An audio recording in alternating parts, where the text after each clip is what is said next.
Well, it's just past Christmas now. We're going to take you on a quick little tour to show you what we got going on right now.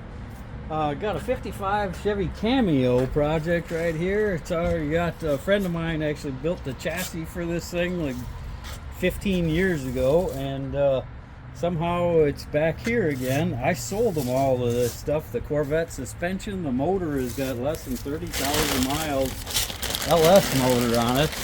And it's been sitting for 15 years. It's almost a brand new motor actually in it. I sold him all the Corvette suspension. He built the frame for it, put the tires and wheels and brakes and all that stuff on it, and did a whole bunch of modifications. Got rid of the factory frame and stuff as well. Got a whole lot of cutting of the firewall and stuff also to set the motor back far enough, so you got a lot of work to do there. But if you guys know what a 55 Chevy Cameo is, that is awesome, because most people don't. They're a very rare truck. There was 5,500 of them made in 1955. They all came in either white or red. So it was white body with a red interior or a red body with white interior. That's the only two colors that were optioned on the truck from new.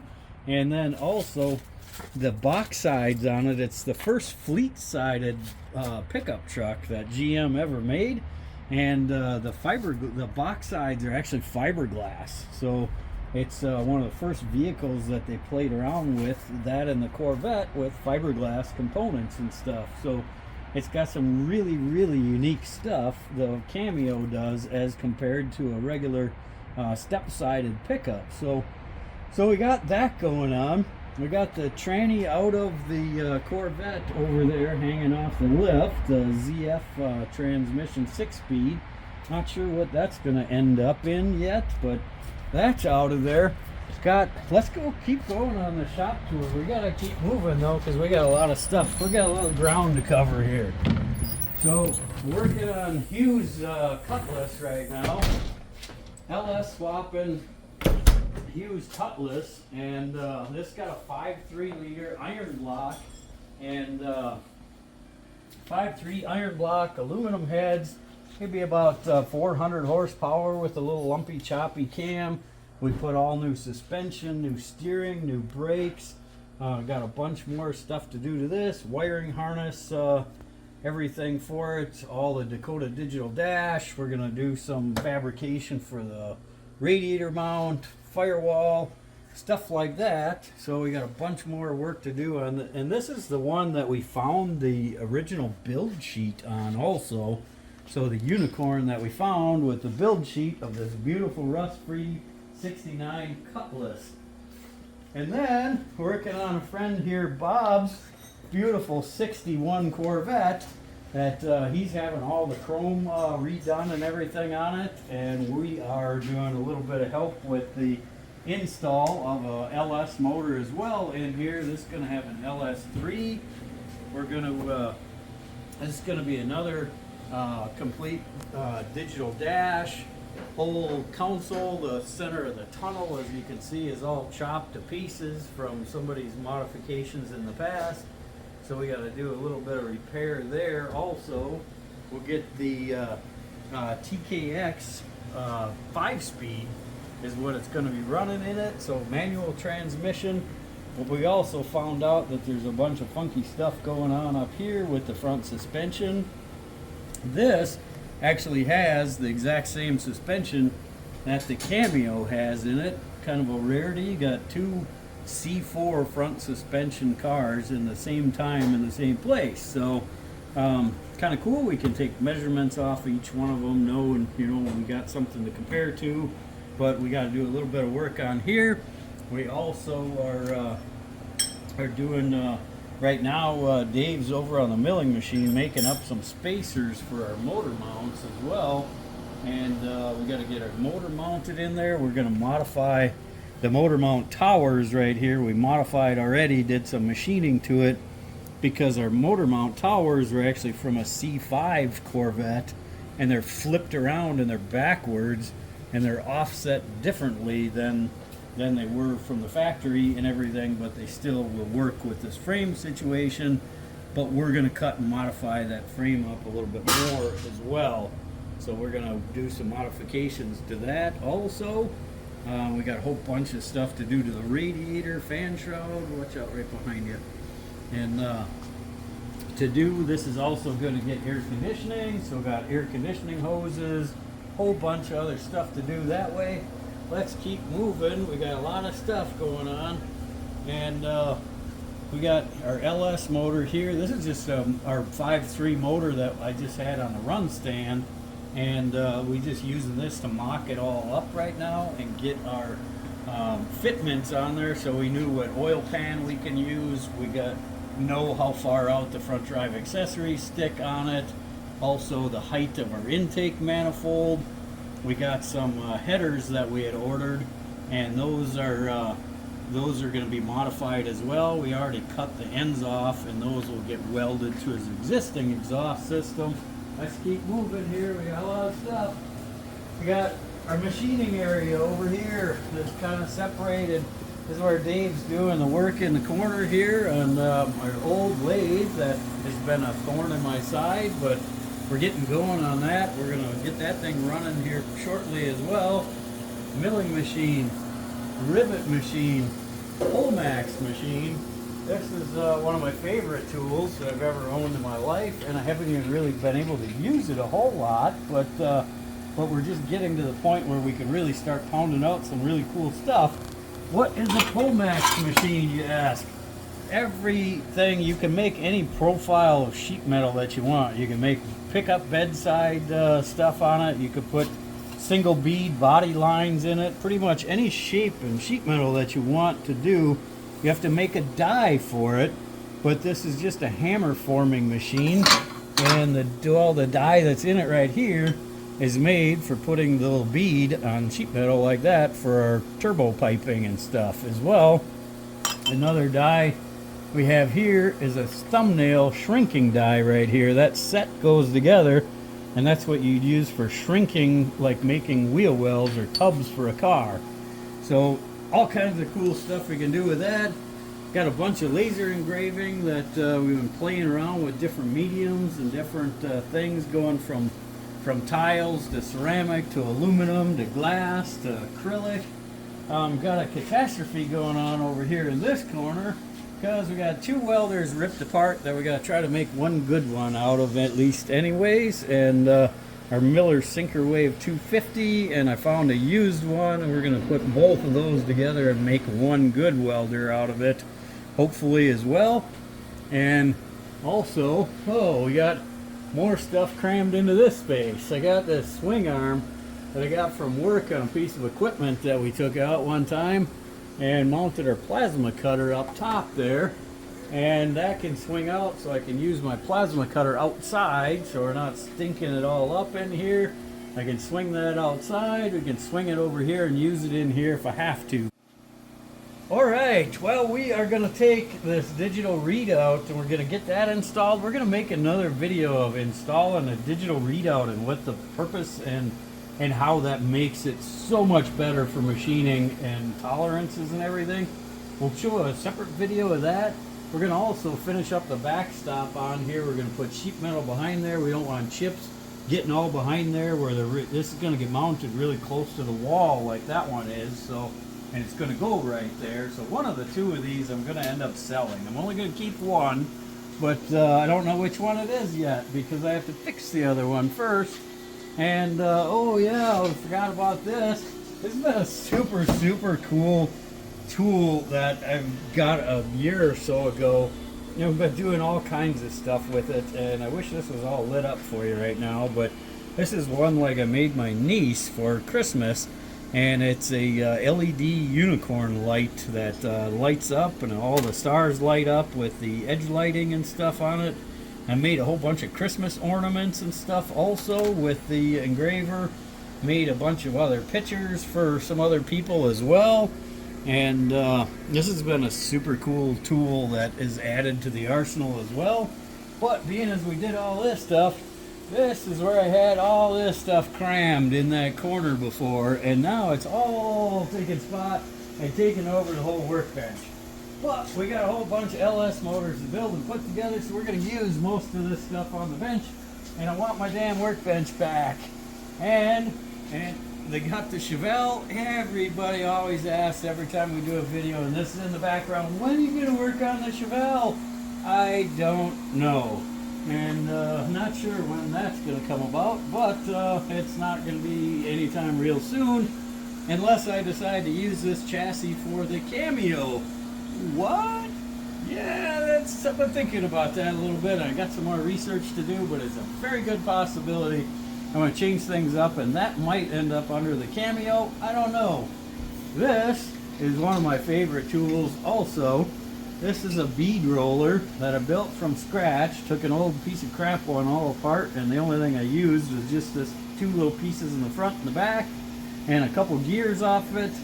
This is our bead roller machine. Made the table for it as well. Table goes up here, clamps on, so it's not in the way all the time.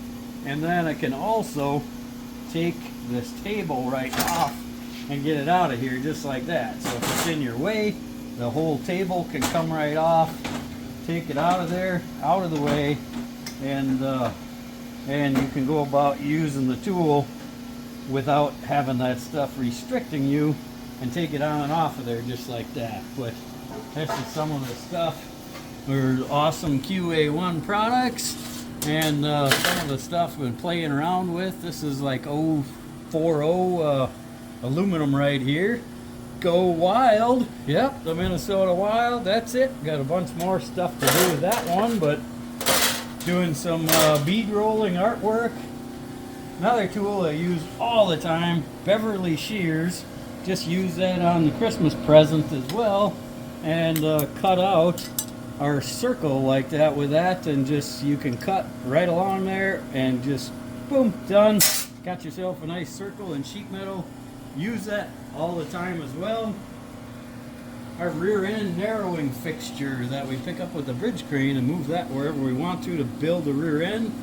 This rear end that's on here right here, this was all built on this jig that we had made for it, just for building those. So got another friend of mine, Joel's motor right here. This is going to be a 6-liter iron block, aluminum heads. We got our English wheel right here that swings away from the wall right here. It's on a hinge that can come out, so it's out of the way when I don't use it. Now I don't use it a whole lot, but when I do, I just swing it out, lock it down into place. I can use it out here and then swing it back to the wall. Another tube rolling machine right here. Tube bending machine that we made the whole stand and everything for it. The rack kind of condensed everything so we can move it around and do wherever we want to. So we'll come through this door, and before that, this underneath here is a air compressor. And that's a sound enclosure around the air compressor, and I don't want to open that because I'll flip the hood over right now. So the inside is all filmed with foam, egg carton foam, plexiglass, old recycled plexiglass, and in a metal frame that was recycled from something else also. So that's all done to keep the sound deadening down in the air compressor. As you come back into this room, and you'll notice this right here comes up out of the wall from the air compressor from the other side. That is the intake piping of the air compressor. That has got two cherry bomb mufflers on it and an air filter on the end of it. That muffles the noise of the compressor down like you wouldn't believe. It can come on and we can talk to each other just like normal. The compressor is super quiet now. It's quiet out here because we had moved originally the air intake out here, and it was so loud out here it defeated the whole purpose of the noise enclosure in there.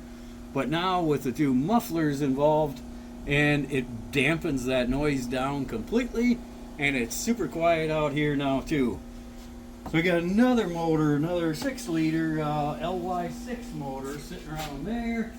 We got another LS motor in this one. This is just a mock-up. This is my Chevelle, and everybody is really confused with this. Chevelle, you got the Chevelle chassis. This is actually the body off of that other chassis right here, and there is another Chevelle that is the same color, the same Malibu, everything. They are identical looking, but that one's really rusty, and we're going to cut that one all up and put it on that chassis.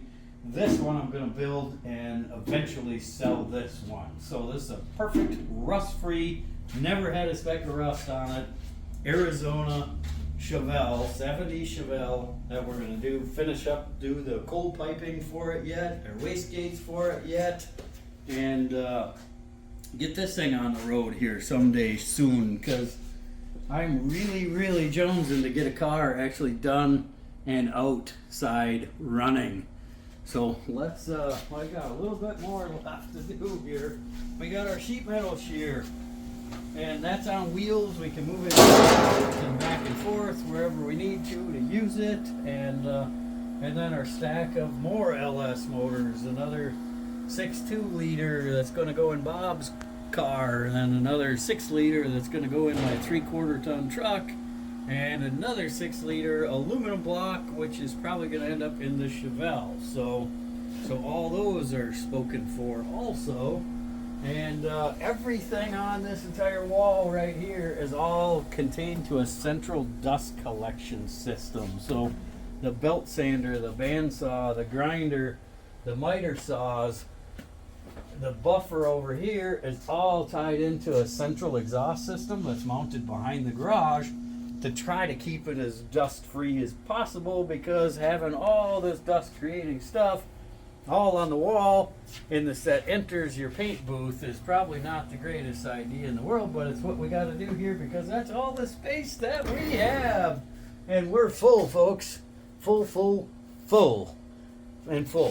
We're really full. I'm not sure if you got that, but no more stuff.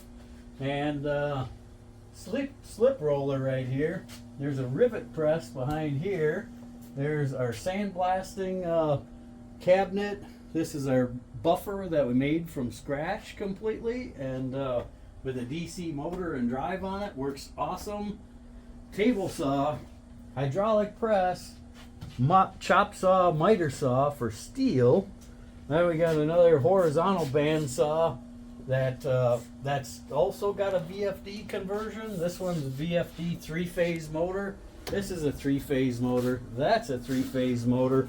All of them have VFD motors on them, so you can control the speed of the belts or the bandsaw or whatever via the VFD. You can turn it up or down, and if you're doing plastic or something like that, I can turn it down to just a crawl so you don't burn and melt your plastic and stuff. So pretty cool. That's what VFDs are all about, and we're gonna put that on that other lathe in there also to bypass the gear that's missing on it. So we're gonna have that coming up here shortly. We'll do another video on that. But as you see, the really big picture right here, is all of the artwork that we've done over the years of all this. This is to make it look like a safety deposit door. Me, my son, Bobby Willard had done all that, and years and years ago, and it all started with this one right here, our killer clock wall. It started with our clock, it grew into the door, decided to make a safety deposit, or a safe door looking like a bar that was at a Grand Marais, Minnesota. And they had a safe door for the back, a vault door for the back of their bar, because it was a bank and it was converted into a bar. So I thought, what if we did a safe door looking for that? So it ended up spiraling into this. It ended up somehow over here, and we did all this wall. It ended up going to our air compressor cover over to this corner, decided to finish decorating that door, And now I want to finish continuing airbrushing and getting all of this wall done also. And then the airbrushing on the Pomax machine and everything, and tie everything all in together. So that's it in a nutshell. We are going to be going full force into this. And as most of you have probably noticed by now, I'm walking a heck of a lot better, and things are improving just a little tiny bit at a time. But they are improving, and I am going to go full force into this thing, and we are going to really start making some really badass stuff. So I hope you guys like the tour. Follow us along. Click, like, subscribe, give me a comment, ring the bell, all that happy stuff. We're going to keep on making some badass stuff with some lot more badass videos coming up next.